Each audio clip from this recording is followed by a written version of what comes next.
नमस्कार, स्वागत है आप सभी का। आपके साथ मैं हूं पुनीत मिश्रा। खबरों की शुरुआत करेंगे। सबसे पहले आपको बता देते हैं मुख्यमंत्री शिवराज सिंह चौहान का आज का दिन का कार्यक्रम क्या कुछ रहने वाला है। आज की वो बैठकें कई सारी करने वाले हैं। सुबह 11 बजे ऊर्जा विभाग के साथ उनकी बैठक होगी और दोपहर 12 बजे नर्मदा घाटी विकास और जल संसाधन विभाग के अधिकारियों से वे चर्चा करने वाले हैं। इसके बाद शाम 4 बजे कोरोना की समीक्षा बैठक होनी है और फिर शाम को 6:15 बजे बजट 2020-21 को लेकर योजनाओं की समीक्षा बैठक की जाएगी। तो ये एक महत्वपूर्ण बैठक 6:15 बजे रहने वाली है। बाकी रूटीन बैठकें तो होनी है, लेकिन एक और महत्वपूर्ण बैठक शाम को होनी है। शरद हमारे सहयोगी हमारे साथ जुड़े हुए हैं फोन लाइन पर, उनसे बात करते हैं। शरद, 6:15 बजे बजट 2020-21 को लेकर योजनाओं की समीक्षा बैठक की जाएगी कोरोना काल में।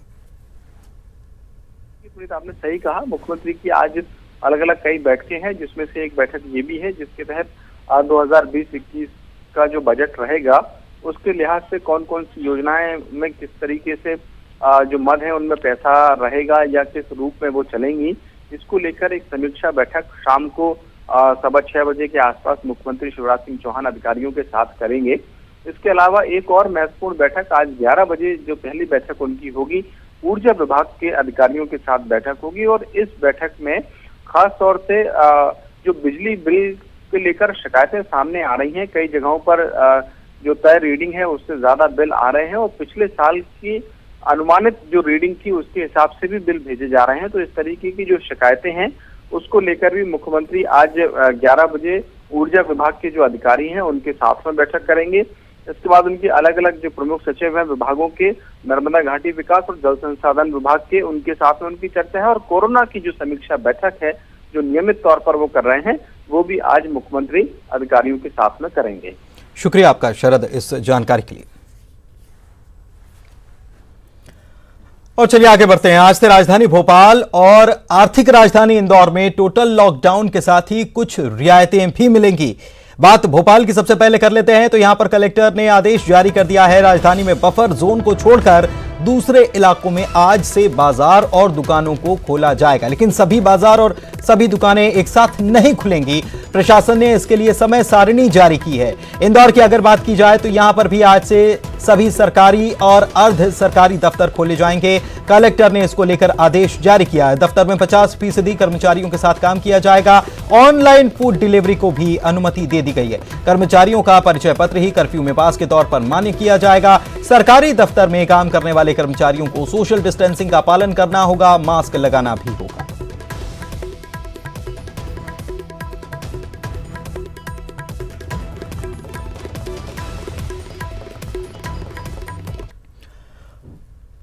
तो इंदौर की बात कर लेते हैं। आज से सभी सरकारी अर्ध सरकारी दफ्तर इंदौर में खुल जाएंगे। कलेक्टर ने इसको लेकर आदेश जारी कर दिया है। दफ्तर में 50% कर्मचारियों के साथ काम किया जाएगा और इसके साथ ही ऑनलाइन फूड डिलीवरी को भी अनुमति दे दी गई है।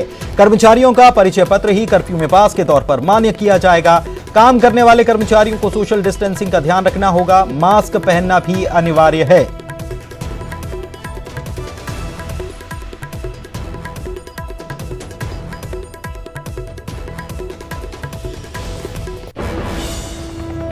और भोपाल की अगर बात कर ली जाए तो टोटल लॉकडाउन के साथ ही आज से कुछ रियायतें यहां पर मिलेंगी। कलेक्टर ने इसको लेकर आदेश जारी किया है। राजधानी में बफर जोन को छोड़कर दूसरे इलाकों में आज से बाजार और दुकानों को खोला जाएगा। हालांकि प्रशासन ने इसके लिए समय सारिणी जारी कर दी है। इसके मुताबिक ही दुकानों को खोला जाएगा। मसलन मंगलवार और शुक्रवार को सराफा की दुकान, फुटवेयर की दुकान, जनरल स्टोर और कॉस्मेटिक की दुकानें खुल सकेंगी, जबकि बुधवार और शनिवार को साड़ी, कपड़ा, इलेक्ट्रॉनिक और होलसेल की दुकानें खुल सकेंगी। ये इसलिए किया गया है ताकि भीड़ अचानक से बाजार में न नजर आए। वहीं सातों दिन निजी बस, taxi, auto rickshaw, e rickshaw सभी बंद रहने वाले हैं। लोग केवल अपने वाहन से ही बाजार जा सकेंगे। इसके साथ ही शहर की सीमा को सील कर दिया गया है ताकि शहर से न तो कोई बाहर जा सके और न ही कोई बाहर से शहर में दाखिल हो सके।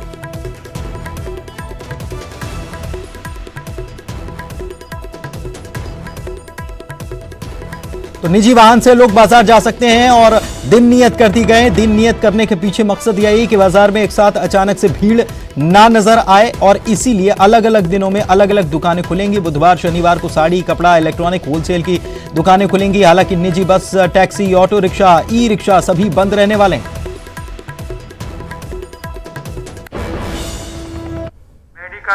भोपाल में आज से बाजारों में रौनक लौट रही है और अभी हम इसमें मौजूद हैं भोपाल के 10 नंबर मार्केट में। आप देख रहे हैं यहाँ पर जो कॉस्मेटिक की शॉप है उन्हें खोला गया है और काफी 2 महीने से ये दुकानें बंद पड़ी थी, मगर अब कॉस्मेटिक की शॉप बंद थी, इन्हें खोल दिया गया है और लगातार पुलिस के द्वारा भी सूचना दी जा रही है, अनाउंसमेंट किया जा रहा है कि इन दुकानों का समय कब से कब तक रखा गया है। तो लगातार पुलिस कर्मी भी यहाँ पर लगातार उनको अनाउंसमेंट करके जानकारी दे रही हैं कि किस तरह से उन्हें सोशल डिस्टेंसिंग का पालन करना है, साथ ही सैनिटाइजर से लेकर हर चीज को दूरी, डिस्टेंस और ये सारी चीजों का पालन करना है। तो ये जो कॉस्मेटिक की शॉप आप देख रहे हैं, इसके अलावा बर्तन की शॉप, ये कुछ दुकानें 11 से लेकर 5 बजे तक खोली जाएंगी और ऐसे ही पूरे भोपाल में अलग अलग 3 क्लस्टर में बांटा गया, जिसके चलते ग्राहक जाकर वहां पर सामान ले सकते हैं, मगर सोशल डिस्टेंसिंग का पूरा पालन करना होगा। कैमरा पर्सन संजय नामदेव के साथ जितेंद्र शर्मा, न्यूज़ 18 भोपाल। तो आज से कुछ दुकानें खुल चुकी हैं भोपाल में और हमारे सहयोगी जितेंद्र हमारे साथ लाइव जुड़े हुए हैं, उनसे जानते हैं बाजार का हाल, कितने लोग बाजार में निकले हैं, किस प्रकार से खरीदी हो रही है, क्या नजर आ रहा है। जितेंद्र,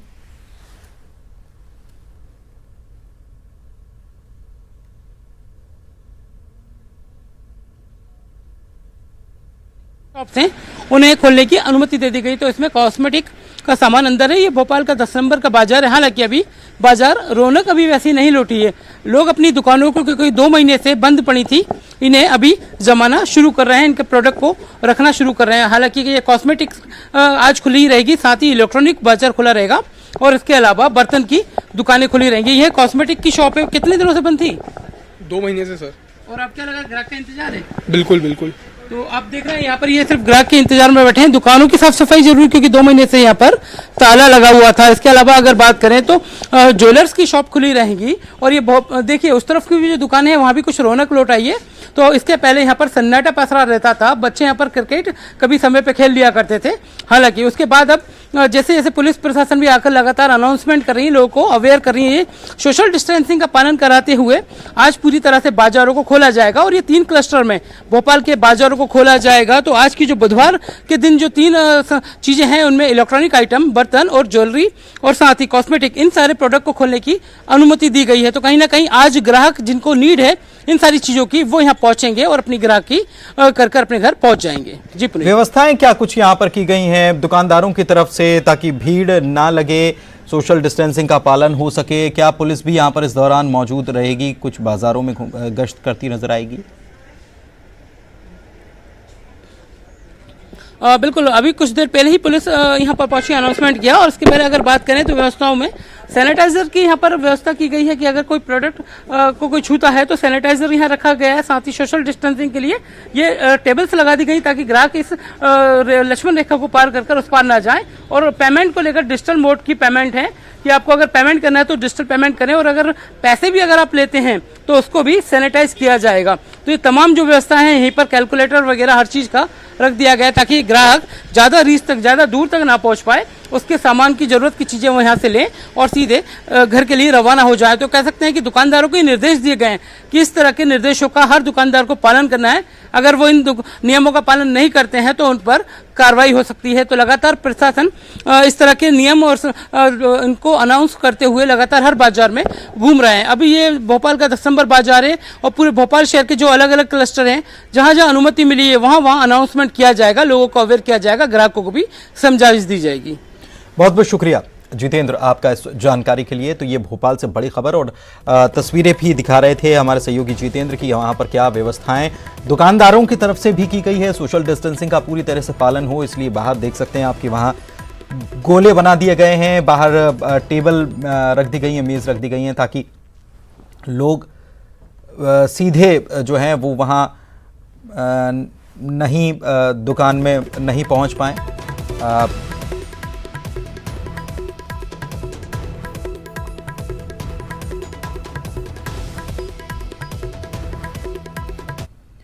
तो देखिए ये तस्वीर हम आपको दिखा रहे हैं। आज कॉस्मेटिक की दुकानें आज खुली हैं और अलग अलग दुकानों के लिए अलग अलग दिन नियत कर दिए गए हैं। ज़िला प्रशासन की तरफ से पुलिस बाकायदा यहाँ पर अनाउंसमेंट करती हुई नज़र आ रही है, गश्त करती हुई नज़र आ रही है ताकि लोग हालांकि अभी तो केवल दुकानें खुली हैं, लेकिन दुकानें अब जब खुली हैं, उसके बाद धीरे धीरे बाजार में जब लोग पहुंचेंगे तो फिर उनको जब भीड़ बढ़ेगी तब और एहतियात बरतने की ज़रूरत यहां पर महसूस होगी। और रायपुर से खबर आपको बता रहे हैं, जम्मू में फंसे श्रमिकों को लाने के लिए आज स्पेशल ट्रेनें चलाई जाएंगी। जम्मू के कटरा से 2 स्पेशल ट्रेनें चलेंगी। कटरा से सीधे चांपा के लिए 2 ट्रेनें रवाना की जाएंगी। पहली ट्रेन दोपहर 1 बजे रवाना होनी है, दूसरी ट्रेन शाम 7 बजे रवाना की जाएगी। लॉकडाउन के चलते जम्मू में 26,700 श्रमिक फंसे हुए हैं और इन सभी को, ये रजिस्टर्ड श्रमिक हैं और इन सभी को लाने के लिए स्पेशल ट्रेन चलाई जा रही। 2 ट्रेनें चलेंगी चांपा के लिए। पहली ट्रेन दोपहर 1 बजे रवाना होगी, दूसरी ट्रेन शाम 7 बजे रवाना की जाएगी। 26,700 श्रमिक फंसे हुए वहां और उनको लाने के लिए ये ट्रेनें चलाई जाएंगी। पहली ट्रेन दोपहर 1 बजे, दूसरी शाम 7 बजे जम्मू से ये चलेगी, कटरा से और चांपा पहुंचेगी।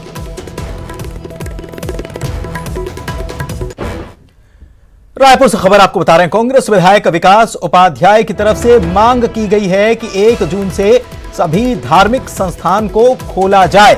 1 जून से मंदिरों के पट खोले जाएं। मुख्यमंत्री भूपेश बघेल से उन्होंने ये मांग रखी है। मंदिर प्रबंधन के साथ आम लोग भी ये मांग कर रहे हैं कि मंदिरों को और धार्मिक स्थल, सभी धार्मिक स्थल जो हैं उनको खोला जाए। ये कांग्रेस विधायक विकास उपाध्याय की तरफ से मांग मुख्यमंत्री के सामने रखी गई है।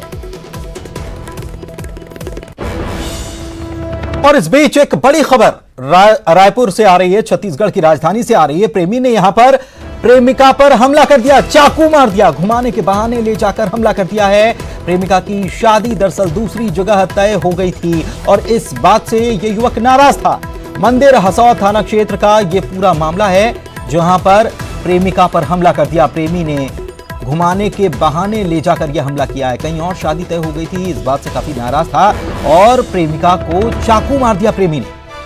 यह बड़ी खबर आपको रायपुर से बता रहे हैं। प्रेमिका की शादी दरअसल दूसरी जगह तय होने से यह व्यक्ति नाराज था। मंदिर हसौद थाना क्षेत्र का मामला है। और रुक रहे हैं, एक ब्रेक के लिए जल्द लौटेंगे। ब्रेक के बाद आपका स्वागत है। और भोपाल से बड़ी खबर आपको बता रहे हैं, जहां पर पटाखा दुकान में आग लगने की घटना सामने आई। आग की चपेट में कई गाड़ियां आ गई और दमकल की गाड़ियों ने इस आग को काबू में किया। निशातपुरा थाना क्षेत्र के करोंद इलाके का यह पूरा मामला है। पटाखे की दुकान थी, इस वजह से आग ये बढ़ती चली गई। कई धमाके हुए। पटाखा दुकान में आग लगने की वजह से आसपास जो गाड़ियां खड़ी थी वो भी क्षतिग्रस्त हो गई। और ये तस्वीर हम आपको दिखा रहे हैं, कई गाड़ियां इसकी चपेट में आई हैं। बाद में फायर ब्रिगेड की गाड़ियां पहुंची थी, दमकल की गाड़ियां पहुंची थी। दमकल कर्मियों ने आग को काबू में कर लिया। निशातपुरा थाना क्षेत्र के करोंद इलाके का ये पूरा मामला है। ये बड़ी खबर आपको बता रहे हैं भोपाल से, जहां पर पटाखा दुकान में ये आग लगी थी और काफी नुकसान हुआ है।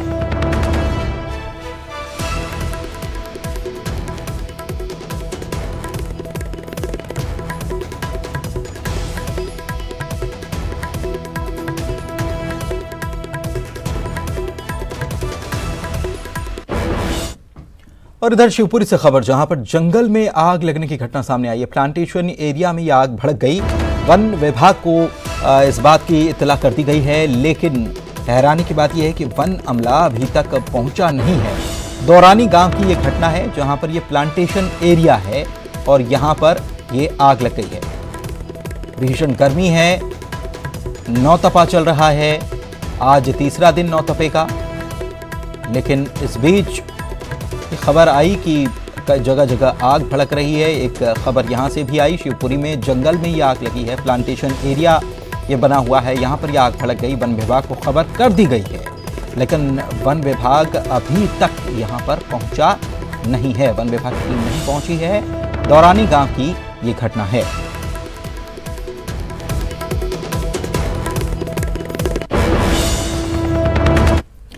और आग की ही एक और तस्वीर आपको हम दिखाते हैं। रायसेन से खबर बता दें, यहां पर घर में आग लग गई थी। फायर ब्रिगेड ने हालांकि आग को बुझा लिया। भूसा यहां पर रखा था, इस वजह से ये आग फैलती चली गई। सामान भी इसमें जल गया, जनहानि कोई नहीं हुई। अंधियारी गांव की यह घटना है। शॉर्ट सर्किट इसकी पीछे वजह बताई जा रही है। फायर ब्रिगेड ने आग को काबू में तो किया, लेकिन नुकसान काफी इस दौरान हो गया।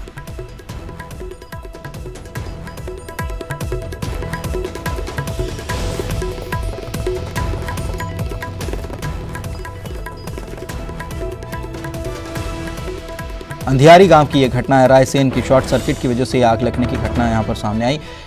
दूसरी तरफ इसके पहले हमने आपको तस्वीर दिखाई थी, जंगल में आग लग गई। भोपाल से भी खबर आई, वहां पर भी पटाखा दुकान में आग लग गई। और ये अंधियारी गांव जो है रायसेन का, यहां पर एक घर में शॉर्ट सर्किट होने की वजह से ये आग लगी है। सामान जल गया, भूसा रखा था, आग फैलती चली गई। फायर ब्रिगेड ने काबू किया, लेकिन तब तक काफ़ी नुकसान हो चुका था।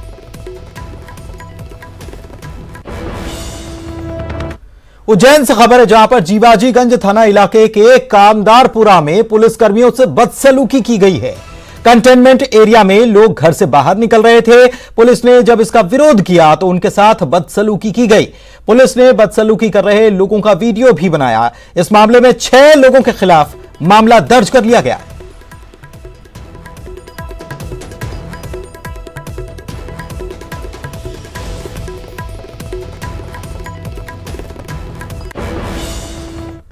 और चलिए आगे बढ़ते हैं। आज से एयरफोर्स की 18वीं स्क्वाड्रन शुरू होगी। कोयंबटूर में 18वीं स्क्वाड्रन शुरू की जाएगी। एलसीए तेजस एयरक्राफ्ट से ये लैस होगी। तो लाइट कॉम्बैक्ट एयरक्राफ्ट तेजस से ये लैस होगी और कोयंबटूर में 18वीं स्क्वाड्रन शुरू की जाएगी। आज से एयरफोर्स की ये 18वीं स्क्वाड्रन शुरू होगी और इसमें एलसीए लाइट कॉम्बैक्ट एयरक्राफ्ट तेजस से ये लैस होगी। तेजस पूरी तरह से भारत में निर्मित हल्का लड़ाकू विमान, जिसका लंबे वक्त से वायुसेना के बेड़े में शामिल होने का इंतजार किया जा रहा था। अब ये जो 18वीं स्क्वाड्रन है एयरफोर्स की, ये कोयंबटूर में शुरू होगी और ये एलसीए लाइट कॉम्बैक्ट एयरक्राफ्ट तेजस से लैस होगी।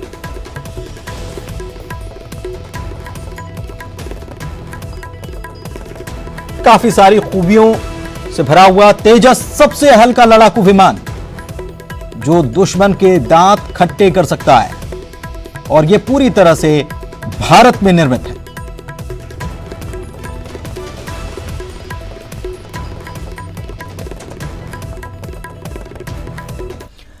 भोपाल में लॉकडाउन के कारण करोड़ों का नुकसान हुआ है। मल्टीप्लेक्स और सिनेमा घरों को यह नुकसान उठाना पड़ा है। 12 से ज्यादा सिनेमा घरों में ताला लटका हुआ है और 15 से 20 करोड़ का यह नुकसान लॉकडाउन के दौरान हुआ है। अगस्त सितंबर में ही अब सिनेमा घर खुल पाएंगे।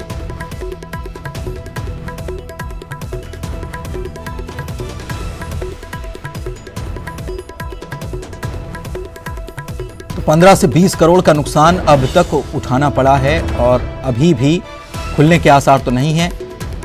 तो ऐसे में अभी भी ताला लटका हुआ है कई जगहों पर और अगस्त सितंबर में ही सिनेमा घर खुल सकते हैं।